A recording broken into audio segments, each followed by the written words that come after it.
Last week, before we predicted the games, we proclaimed that this week would be an easy week. Well, we only went 2-2, but that's the CFL, even in week 19. We're going to talk about week 19, talk about next week, and playoff scenarios, if possible. All that coming up next on the Rouge, White, and Blue CFL podcast.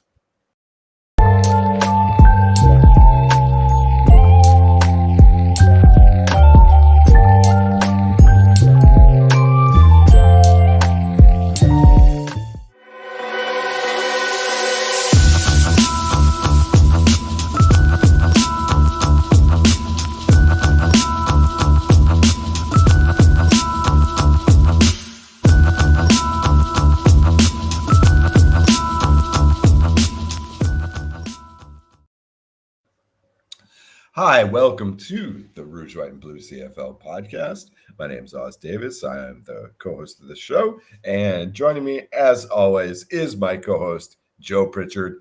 Joe, how are you and or the Milwaukee Brewers doing? I'm doing better than the Brewers because the Brewers right now, in the seventh inning, seem to be in the process of going down 2-0. That could change because, well, baseball is funny that way, and funny things happened last night too, and it just didn't quite work out. But right now, as we're talking CFL, I don't have a whole lot of hope. Well,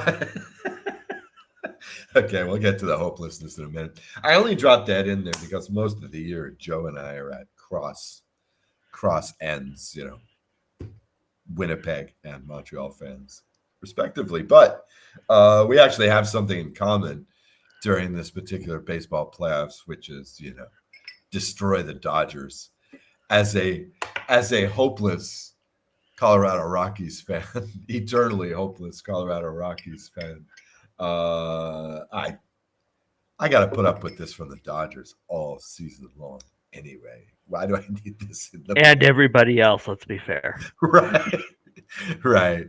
I mean, and it's hard to describe. It's just that feeling of, I guess, sameness. Mm-hmm. Just that familiarity breeds contempt and all that. And inevitability and yada, yada, yada. Right. And, I mean, Ohtani is awesome. Mookie Betts is awesome. I mean, this is a nice team, I guess. I'm just sick of losing to them, I guess. And if they have a problem, they just do the old New York Yankees thing, throw another wallet at it. So. Yep. It's funny how Steinbrenner, George Steinbrenner, the original, became so venerated. And I mean, I remember, these things that he was pulling with the team just because there was a shiny trinket out there. Unfortunately, the Dodgers basically traded away a full franchise worth of minor leaguers. Like, they could have been in the World Series in the mid '80s if they wouldn't have traded away all their young guys except for Don Mattingly, basically, right? Sure. Yep.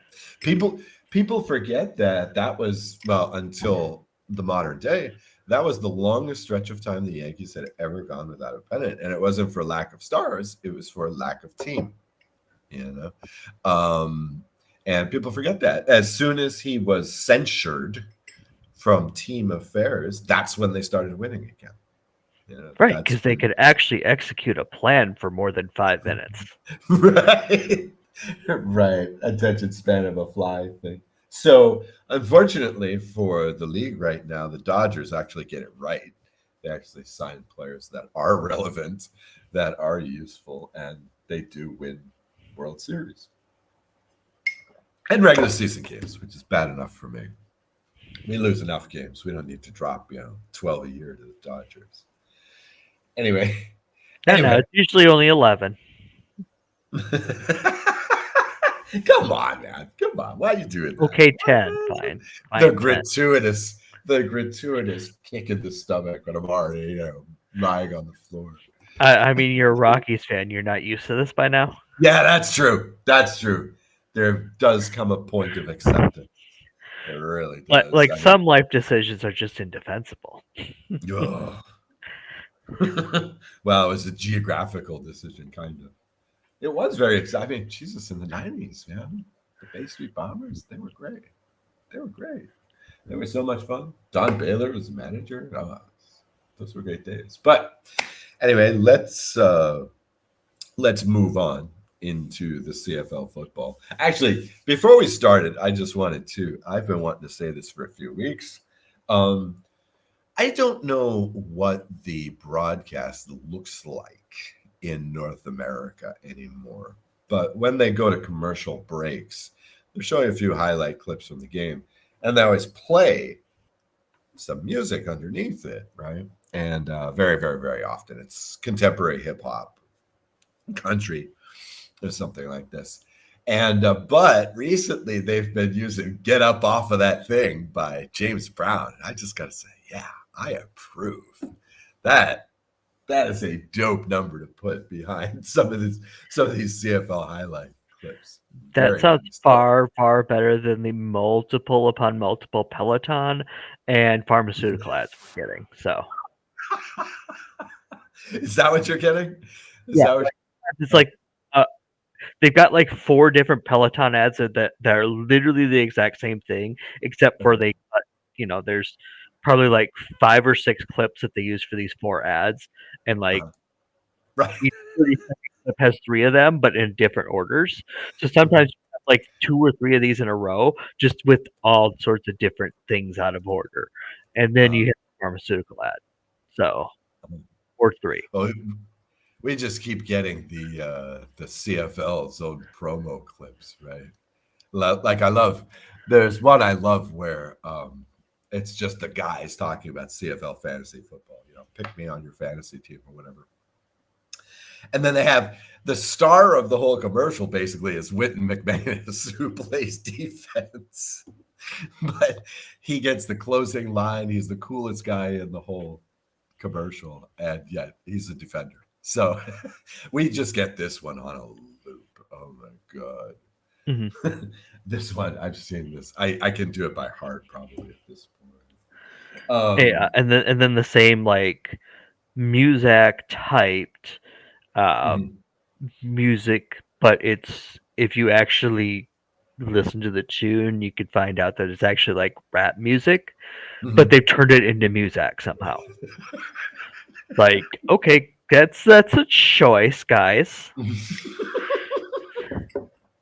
I don't know if that's on TSN or CFL or what, but yeah, that not the best choice. I like that. All right, so all right, as I said at the top of the show, last week Joe and I picked these 4 games. We agreed on all 4. We went 2-2. We knew it was dangerous, so Right. We got the easy ones correct. So I'm going to start with both of those. Bookending the week, we had Saskatchewan Roughriders 27, Toronto Argonauts 19. And how many points did we score, Joe, against the Ottawa Redblacks? 30? Just? yeah. 30-10. Montreal Alouettes over the Ottawa Redblacks. Now, the cliche is defense wins championships. So that means that these 2 teams are going to win the West Championship and East Championship, right? Maybe. I mean, going by the cliche, one would think that was going to happen. I have here in my notes the Toronto Argonauts came out ready to play. Kudos to them. And they played a decent game. But I'll tell you, And the Riders played with their food like they do all the time. Yeah, but they were hungry. They were hungry. The Riders were not messing around. I mean, Jared Daggy is about the only guy who didn't agree with the game plan because, man, he got the it was Thanksgiving weekend, so let's say he got the stuffing knocked out of him the whole game. I mean, there was only 2 sacks recorded officially, but constantly pressured, constantly getting hit. I mean, he left the game twice, for injury. Twice he's on the sideline because he got knocked out of the game, and more kudos for him for coming back. But Jesus, they were relentless this game. No chance.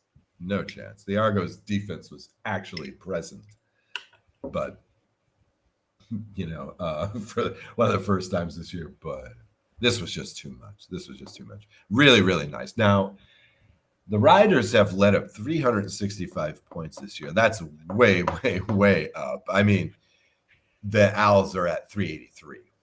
And I don't think Trevor Harris is throwing too many pick sixes. There are probably a few special teams touchdowns in them as well.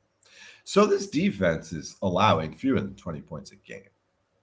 Far and away better than the rest of the league in general.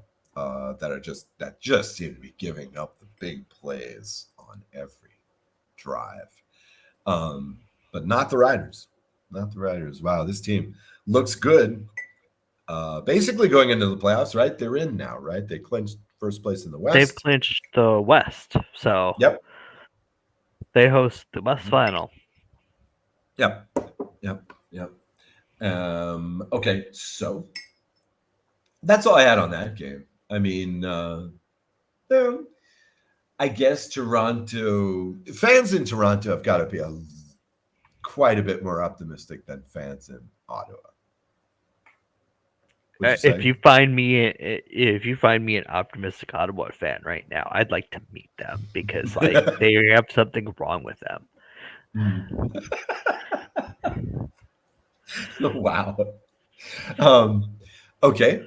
Like I stated before, Montreal wins by 20 points against Ottawa at home.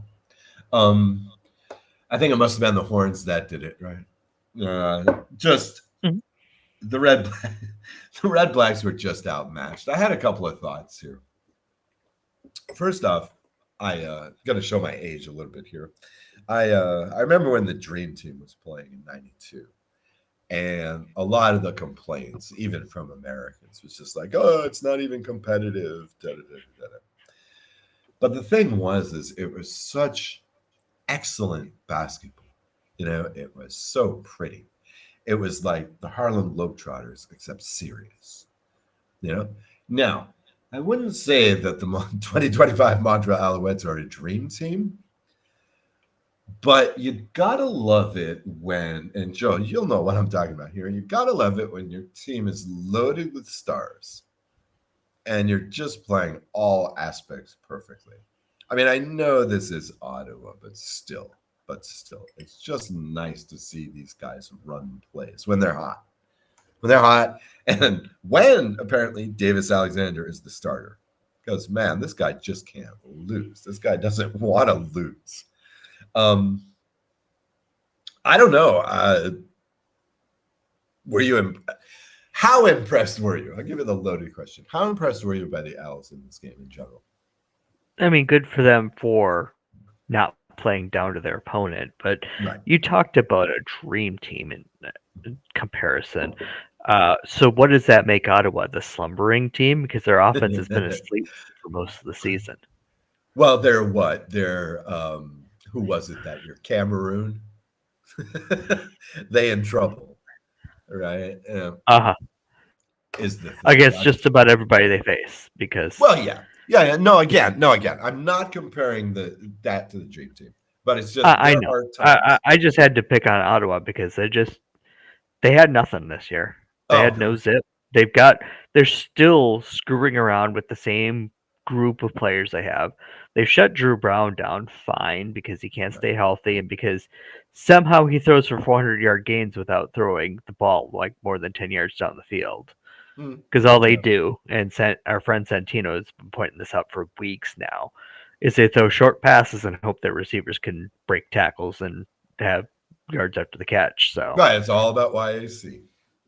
Which fine if you've got a stable of receivers that are very fast and very shifty, like you have 5 Khalil Pimpletons or something. But like even when you have one, and he's not going to be able to break it every time. You've got guys that are built to go down the field and go get the ball for you, and you're not using them in that manner. And if you're not using them in that manner, you have to ask why, and it's because you don't have quarterbacks that can put the ball down the field with any reliability. And then you just wonder what the heck are they doing, and like, well, how are they building this team, and like, why? Just, I guess that's the question hanging over Ottawa's head right now. Is like, why is this so bad? It shouldn't be, not with this group of talent. Miami Dolphins North. I don't know. Do you think? I guess for Ottawa, the only question is for next week is: will you see Tyree Adams? No, because that would be doing Really? something reasonable. Uh, Wow. uh, if you were going to use Tyree Adams, you'd have pulled him out by now. You've had him for 4 years. He's made one start. He looked really good in that start. Got hurt, unfortunately, and he's never been seen again. So I don't even know why he's on the roster anymore because they clearly have no intention of using him in any way, shape, or form. So Mm-hmm. it's just he's taking up space. So Mm-hmm. and it's not his fault. It's just they clearly the coaching staff doesn't like something about him. Mm-hmm. There might be whispers about his work ethic or something like that. It's kind of like the same conundrum with Trey Ford. It's like, yeah, except we've seen Trey play a little bit more recently, but for a couple years, it's like, why aren't we seeing Trey? Why aren't we seeing Trey? Mm-hmm. Clearly has some level of ability, but if you're never given a chance, you can't show it. So why are you still here? Yeah, sometimes this just doesn't fit. No. Sometimes you had a talented guy, but it's not the right system. I mean, talk with Baker Mayfield if you're into the NFL. I Yeah, mean, sometimes you but just have to that find begs the question: what? And again, it goes back to Ottawa. Why? If you're not it. going to use him, why is he on your Mm, roster? You couldn't mm, have found another quarterback that fits what you're mm, trying to do better. mhm. But that would also entail knowing what you're trying to do in the first place. So I guess that answers that question Uh-huh. altogether. Right. Right. I mean, he's not even second string. He's not even second string. Um, okay. So the other games, bit more compelling. Jesus. Okay. So again, you look at these NFL seasons, week to week, they're very predictable. But when you look at it from the outside at the end of the year, you're good. Oh, it's logical. If you take the macro view at any point, it's logical. Certain things are continuing, even if there are ups and downs. Calgary Stampeders 37, Hamilton Tiger Cats 20. I think this was the first time I bet on the Tiger Cats this season. I think this was the only Well, that CFL did bet it. I lost. I mean, well, I don't bet many games. I don't bet a lot of games. But that's also Hamilton's MO, right? Mhm. Like Mhm. just inexplicably no show a couple games a year, Well, and then wonder why you haven't I was done it. gonna say Calgary. I was gonna say Calgary has been the unpredictable team all year. Oh, I of mean, all of a course. I sudden, haven't been able to put my finger on Calgary all season. right? Exactly. But Like, okay, oh, I all right. thought you were bad. No, I thought now I think you're good. No, now you're bad again. No. You just came out and blew out Hamilton. Okay, Mhm. Mhm. I think I'm just gonna flip a coin this week. Let's see what I got. Now you're now you're saying, wait, who do they play this week? Bye. Okay, I'll take, I'm gonna I'll flip a take the. coin anyway. Yeah, If I can find exactly. one. Oh, here it is. Uh, Matter of fact, it's even a toonie, so I'm good. I'm set. oh, nice, nice. Okay, so you say this, Joe Hamilton just inexplicably doesn't show up, but look at what 2 weeks ago, 3 weeks ago, it was 40-3. Right, them getting blown up. Talk about not showing up. They might as well have not shown up. If they had not shown up, they would have gotten 3 points fewer. Okay. Then they beat, impressively enough, the Toronto Argonauts, who didn't show up. Hmm. So Well, the it's defense like, did okay, anyway. again, like the Ticats are not finding, you know, their. I mean, they've lost the veneer is off. Let's say they've lost the mojo that they had earlier in this season when they looked like the inevitable super. Ooh, they looked like the inevitable Grey Cup pick, right? Was Hamilton, but I don't know. Lately, they are not inspiring confidence. They're not inspiring my confidence. After betting on them and just getting smoked. God, not even show up. Another mailed in game. I almost think the best thing for Montreal to do would be to like throw in the fourth stringers, somehow lose, find a way to lose to Ottawa. And that way Hamilton just never kicks the dust off. You know, I mean, but that's crazy talk. The Alouettes just have to wonder if they can cover a 13.5 point spread again next week. They will. I don't understand how Calgary ran up 37 points, except this was, in terms of just overall game plan, this was one of the better coached games of the season. I mean, nice job by Dickinson here, getting them out of the funk. Don't let Vernon Adams crush you. Classic 0 touchdown, 0 interception game by Vernon. Classic throwing about 2 out of 3 for, on a round. I don't have the exact stats, but I think 22 attempts. Something like 15-22, something like this, right? So nothing fancy there. Just what do you do against these offenses that can't be stopped? You keep them off the field. And that's exactly what the Calgary game plan was. And to their credit, it was executed very nicely, and they broke a very ugly losing streak. Yep. 16 of 23, so you were almost bang on. Okay. Yeah. Well, I mean, again, it's a typical Vernon Adams win this year. When he throws like that, that's when they win.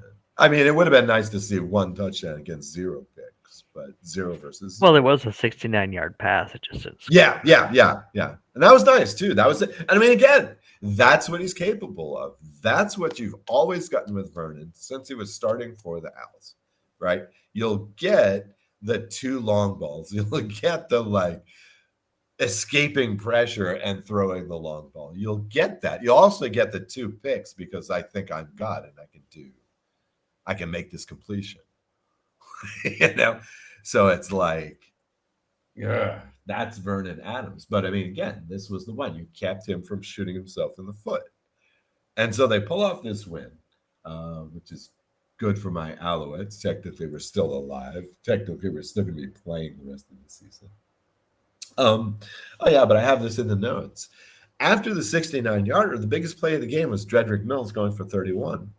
I mean, Calgary had 3 rushing touchdowns, in this game. The second best play was Choquette's touchdown run, which was out of nowhere. Hamilton just let him in. Surprise, surprise, surprise.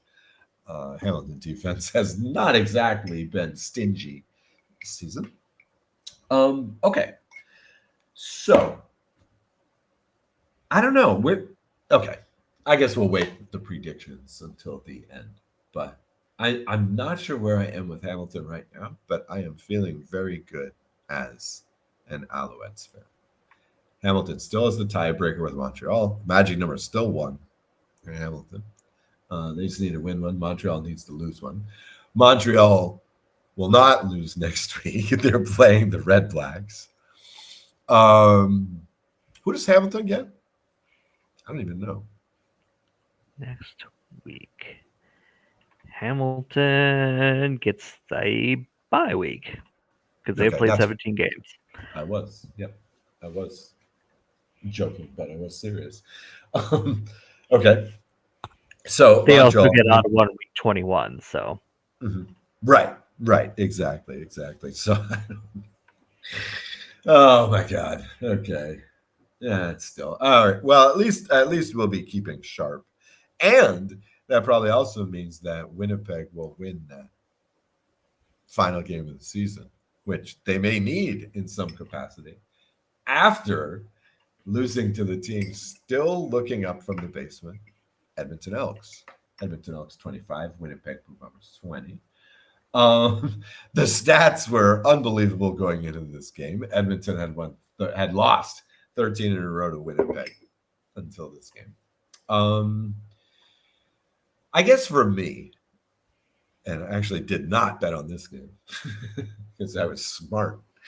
I guess for me, the warning sign, the red alert, was in that second quarter. The 8-minute, 10-second drive by Edmonton. This hasn't been happening to Winnipeg in the second quarter. And I just felt like after that, it was all Elks. Yeah, pretty much so. Edmonton handled themselves very, very well. They Yes. looked like the team that had been to previous Grey Cups in the past, 5 Yes. years. Yep. They didn't do anything spectacular. Mhm. They hung on, uh, got Winnipeg to make a couple mistakes, didn't make many mistakes of their own, except at the end of the game. They were up 5, tiebreaker, or Winnipeg had won by 13 earlier in the season. So a touchdown and a 2-point conversion could have tied them for points. Mhm. I don't particularly know what the next tiebreaker, if the points would have been tied, Mhm. um, then it's a then it would be divisional record, right? I think that's Mhm. after that. And right now Edmonton's winning that, so Mhm. they decided to preserve the victory they had, though, and go conservative instead of Mhm. taking one last shot to the end zone. And you could see Cody Pichardo going, "What the heck are we doing here? Like, let's Yes. take a shot at this." Like, Yes. worst case scenario, you throw a pick and Winnipeg runs it back, and they're in the playoffs, and you're not. But right now, you're still on the outside looking in, and you're going to need some spectacular amount of weird things to happen now to make the playoffs. Mhm. Mhm. Now you got to win 2. Hope Winnipeg loses 2. That's the easy way in. Or Right. hope there's a car crash at 9-9 and you can get in somehow that way. On tiebreaker, yeah. Like, those are your 2 options right now. Yeah. Losing another game eliminates you. You're Yes. done. You cannot Yes. lose anymore as Edmonton. Not that Yes. you were in a position to do that anyway. Mhm. But now you definitely cannot. You can't fall to 7-10 because that means Winnipeg has You're right. beaten you and Yep. everybody else has too. Yep. There's nobody else. Like, Calgary winning means that a car crash at 8-10 can't happen. So now Edmonton is on the very thin ice. Mhm. Uh, so not taking that Yeah, but shot, Jesus. not I taking that mean, shot made that victory turn into more of a tie, really, for them, standings wise, because it didn't help them oh, that much. okay. Okay. Right. They It needed just to. kept them alive. It just kept them alive. They're It on life. kept them alive, but actually hurt them in the long run because now they're alive but barely. Okay. Going for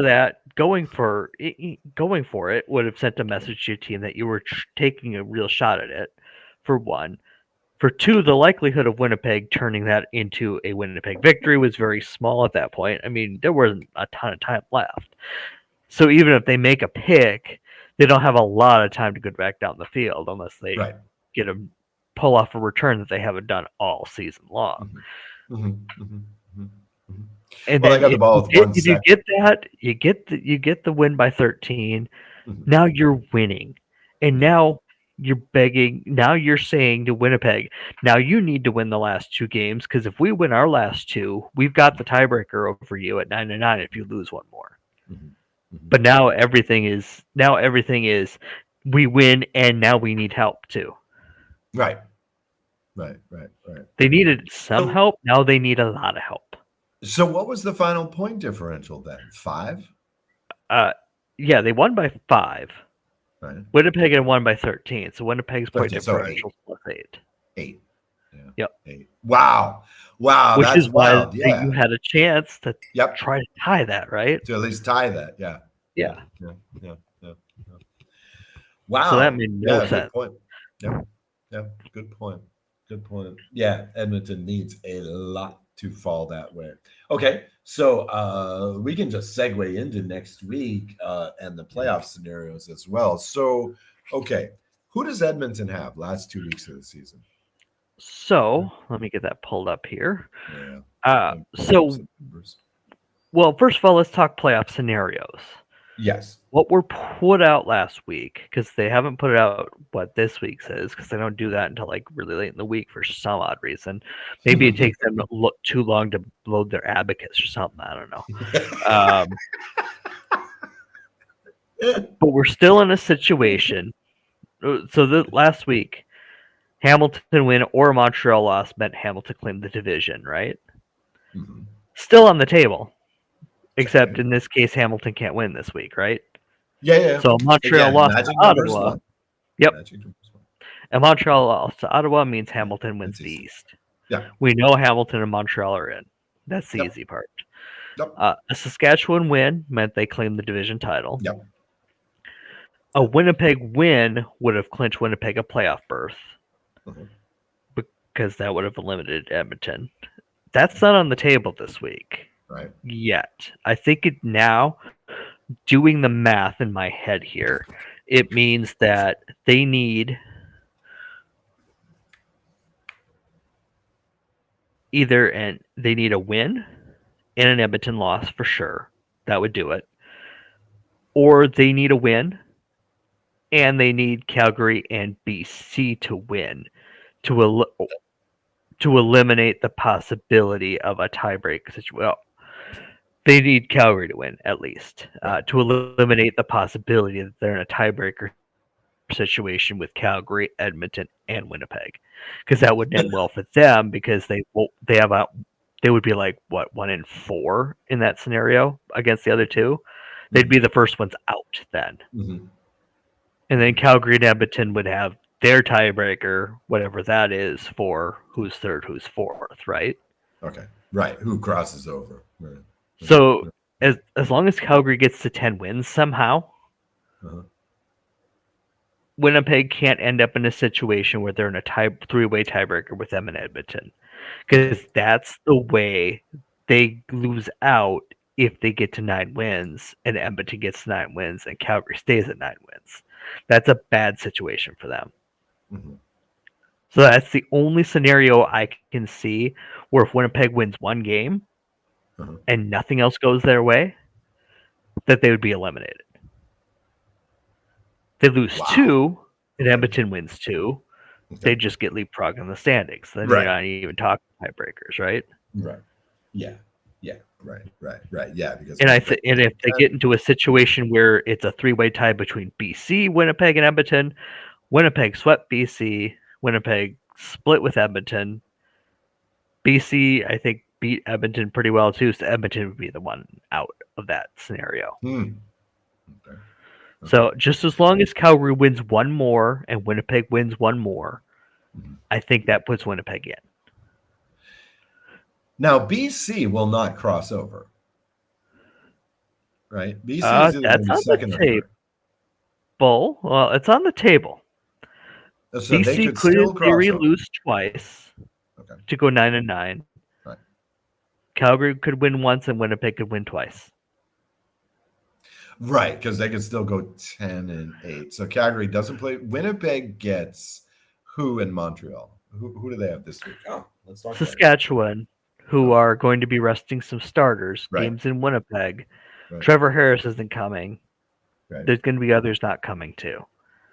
Wow. So Winnipeg's got getting the carpet rolled out for them as much as possible for them to go win that game and potentially clinch. Because this could be over on Friday night, because we go Saskatchewan at Winnipeg, and Edmonton at BC. So Winnipeg could win, Edmonton could lose. We're done talking playoff scenarios besides seeding. Right. Well, yeah, Edmonton is eliminated. Yeah. Right. But this seeding thing is going to go down to the last week, right? Oh, absolutely. 2, 3, 4 in the West. Yeah. God only knows. And thus crossover. Right. Okay. Right. All right. Well, let's talk next week's games. But yeah, one of the best things about the CFL is that you can still legitimately make predictions this late in the season, because especially this. I guess there is one more scenario too, I suppose. Okay. A Calgary win and an Edmonton loss last week would have put Calgary in. A Calgary win or an Edmonton loss this week puts Calgary in, just by sheer point. Okay. But just because they've clinched a playoff spot does not mean that they won't cross over. Right. The crossover is going to come down to the last week, unless Right. Okay. Winnipeg loses this week Right. and Edmonton loses this week. Right. Because then Edmonton could not catch Winnipeg. They could catch them, but the tiebreaker goes to Winnipeg. Right. And You so could have Winnipeg. BC Calgary both win and Winnipeg lose. Winnipeg clinches the crossover. Edmonton's loss means that they can't take the crossover from Winnipeg. That could be over. And then it's just BC and Calgary in the final week to see, hey, who's got the home game for the final or the semifinal. Mm-hmm. You could get that far down the rabbit hole. You could have every spot except for second and third in the West clinch this week. Because if Montreal loses to Ottawa somehow, then the East is set too, right? The East is set, yeah. And then the only things that matter in week 21 are, does Calgary or BC host the semi? And that's it. Mm-hmm. Yeah, well, the Ls aren't. So it could be that solid. It's unlikely, but it could be. Okay. Well, or it could let's be talk about sheer that. chaos, and we can enjoy that. Well, I feel like, yeah, you made a good point with Winnipeg. Saskatchewan's going to be resting a lot of guys, so Winnipeg should get this win. The book already knows Winnipeg is a 7-point favorite on the point spread. But how are you feeling about your Bombers going into the playoffs? I mean, right now they're on a 2-4 run, including the aforementioned win against Hamilton and a win against Ottawa. They're not good enough this year. Just what it is. They're not going to take 3 in a row on the road. Well, 2 on the road and then a road Grey Cup potentially, right? Or a home Grey Cup, just depending on if they come out of the West or the East. Who knows? Right. That's ironic. Playing at home, but the visiting team. No, okay. They don't have. They're missing something they've had for the last 5 years. It's just not there anymore. They don't have that.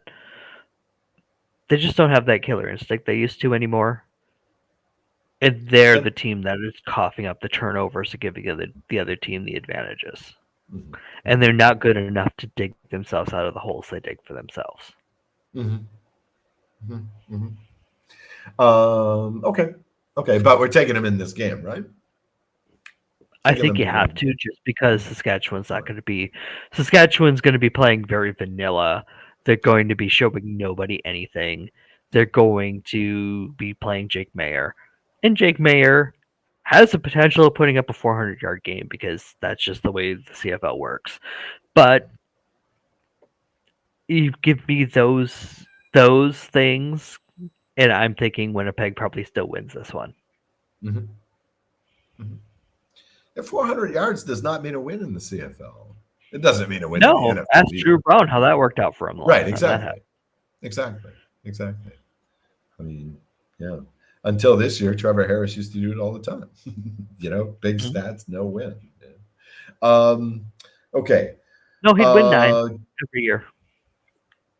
Game two. And I got to say, this feels like an opportunity here. Edmonton Elks at BC Lions. Do you want to pick the spread on this game? I'm wondering if you can do it. BC -4. -5.5. Feels a little high. Yes. But BC's offense is talented enough to expose any defense. So, okay, fine. I'm not going to fight too hard about that. Okay. I will get kooky here. I'm going to go with the Elks. I think the Elks, after those 2 tight losses, I mean, what? So in reality, the Elks could be on a 5 or 6 game winning streak here, maybe even longer. I'll get that for you in a minute. I think they're going to win this game because BC all season has been getting upset in these games when they don't need to. I would definitely take Edmonton plus the 5.5. No question about that. But yeah, I think Edmonton's going to pull this off. I think Edmonton's going to pull this off, if only to make you sweat, Joe. Okay, so what I see is that had those two games at Toronto and at Hamilton gone the other way, they'd be on a 5-0 run, and they would be on an 8-1 run as well. So They're playing the solid last, football. They are. yeah, the last time that they had a real proper loss was in week 11. I'm sorry, week 13, game 11. Week 13 at Calgary, 28-7 was the last time they really got taken apart. Before that, after week 9, they've been pretty freaking good. So I'm going to take them. I think they're hot. I think BC is not necessarily not as hot. I think Edmonton's playing better ball right now. So what the hell? I'll take the upset. I just don't. I don't love Edmonton's defense matching up against BC's offense. Fair enough. It just seems to be BC has Edmonton's number. They have the season series already this year. This is game 3, and none of the first 2 were close. I know we're talking about a different Edmonton offense. I just don't see that Edmonton offense having enough firepower to stay in a shootout with Nathan Rourke if we get to that point. Edmonton's going to be better off if they can limit Nathan Rourke, or if Nathan Rourke's out, that's going to be a path to victory as well. And then they just play solid ball and make BC make all the mistakes. Mm-hmm. I don't think BC is going to make enough mistakes to mitigate their firepower. Okay. Could come down to turnovers, though. Absolutely. I mean, if BC turns the ball over 5 times, Edmonton's winning this game, no doubt. Right. Well, yeah. But I'm thinking that if Edmonton can get +2, I'm not including turnover on downs, but if they can go +2 in fumbles and picks, they could win. And plus, Edmonton is one of these teams that pulls these miracle plays out. You know, they pull out these big plays when you're least expecting it. So I don't know. I'm cheering for Edmonton in this game, that's for sure. But yeah, sure. I know. The cheer for chaos portion says cheer for Edmonton. So here we go. All right. Last week, Ottawa at Montreal was 13.5, at least. At the point when I was putting money down, it was 13.5. It might have gotten up to 14.5 by game time. Didn't matter. Could have doubled that. Still would have won. Oh, not quite doubled that. You could have added 50% and still won. Okay. This week, Montreal at Ottawa, only 8.5. So I don't know if the book here is just reflecting familiarity, on these back-to-backs. It's tough to win both. Typically, that second game is a bit more closely fought because you just played each other, so you know what's coming. But I don't know. Right now, at this point in the season, can anything help the Ottawa Redblacks? I mean, I think Montreal might cover this game. The thing that would help the Ottawa Redblacks is to go home after week 21 and just forget about football for a little while.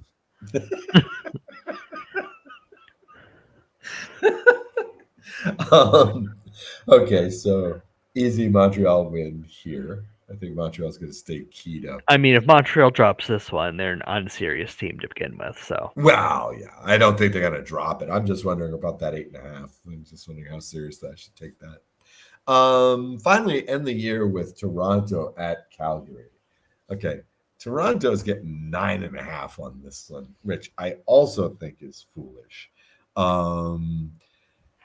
I had Saskatchewan in parlays for sure, just money line parlays, but I did take Toronto plus the 8.5. I think it was last week. I think they're going to cover this again. And to be honest, I wouldn't be surprised if they won this game too. I wouldn't be surprised if Calgary blew it.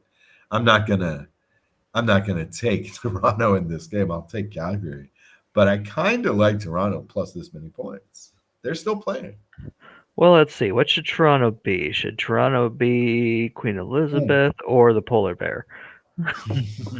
I mean, seriously, it's Calgary, so God only knows. I'm taking Calgary because I got the polar bear. Okay. I mean, logically, I'd go that way too, but like, I've had no luck with Calgary this year at all. So Yeah. Totally unpredictable. It's tough. It's tough not to pick Toronto in this game. I'd like to see BC and Calgary go down, just to make things more insane out west. Yeah, so you could have it where Winnipeg, Edmonton win, and BC and Calgary lose. Now, come on, that would be awesome. and then that would be nice. And then Winnipeg dropping one to Montreal, who's trying to win the East because Hamilton blew one to Ottawa. I could see that. Wow. Calgary, well, I can't see Edmonton, like Calgary, Edmonton. Edmonton's playing for their lives. They could win that one, and then BC, the weak link in this whole chain of getting 4 teams at 9-9 would be BC at Saskatchewan. And Okay. Winnipeg might be rooting for BC at that point because if BC beats Saskatchewan, then it's a 4 team tie for 9-9, and then God only knows. I'd have to do a lot of math, and it's too late in the day for me to do that. Well, I'd be worried. You could have a scenario where Winnipeg sitting there going, "Please, BC, win and save us from ourselves." Right. Where you could have a 9-9 team host the East semi or the West semi, and you could have a 9-9 team finish 5th place. That's a chaos scenario. Right. Wow. That's nice. Okay. Well, let's root for that scenario. Although I don't know, Winnipeg has a lot of wins against the East in a 4-way situation. Okay, I don't like Winnipeg's chances because just looking at the division record, Winnipeg is at 3-6 in general. Now they dropped 2 to Saskatchewan, right? Yeah. Okay, so 3-4. This is positing Winnipeg wins at against Saskatchewan in week 20, but dropping to Montreal because of the chaos scenario. Right. So 4-6. Edmonton would be 5-5. BC would have to be 4-6, and Winnipeg has a tiebreaker for BC. But in a 4-way, it'd just be you take out the games against Saskatchewan and then see where you're at because it's just to get yourself these others. Right, that's what I was looking at. So now Winnipeg is 3-4 against these teams. Calgary is 4-3 against these teams. BC is probably 3-3, right? Because they're 4-4. I forget what they did against Saskatchewan this year, but right now they're 4-4 against the division. And Edmonton is 3-5. So Edmonton's actually a bit better than Winnipeg. And Edmonton wins out in the doomsday scenario, right? So now they're looking at like 5-3 against the division. So doesn't look good. The 4-way tie does not look good for Winnipeg. Calgary would definitely a 3-way tie with Calgary also dooms them. So don't screw this up, is what I'm saying. Okay, well, just pray that Edmonton loses. And BC lost twice to Saskatchewan that I could see, so BC would be 4-2 against everybody else, with the 2 coming against Winnipeg. Yeah, that's what I'm seeing. Oh yeah, 4-2 because they kicked crap out of Edmonton a couple times, and then I think even a 4-way tie screws Winnipeg. So Winnipeg's praying for not in a jumble of teams at 9-9 is what they're rooting for, one way or the other. So take care of their own business or hope Edmonton blows a tire somewhere. And I mean, if you're hoping for Edmonton to blow a tire somewhere, your Grey Cup hopes are probably pretty much gone anyway.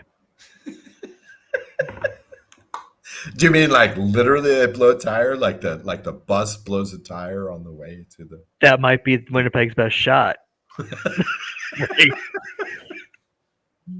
Okay. Right. Okay. So Go Winnipeg is the point Yay! here. Yes. You can see how optimistic I am about things at the moment. Right. We start the season full of hope and amazement and end the season cynical and embittered.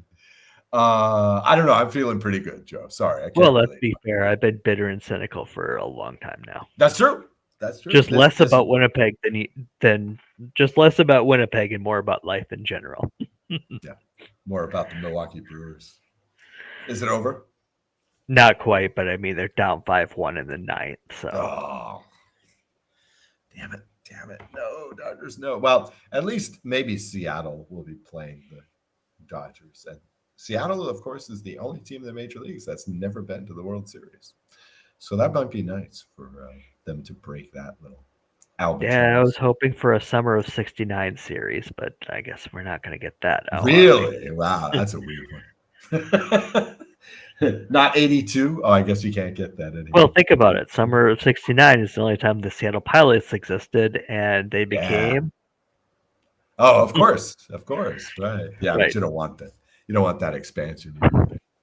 Oh yeah, but Although there's also a lot of Seattle pro teams would take from Wisconsin pro teams, like GMs and front office and what have you too. So it's like, hey, you made your bones in Milwaukee and Green Bay. Your reward is to go do the same thing, maybe with a better title in Seattle, where the weather is a hell of a lot better. Right. Hope you like rain. Well, sure. The blizzard down and coffee. Right. Well, So, who doesn't like coffee, really? Okay. Yeah, coffee.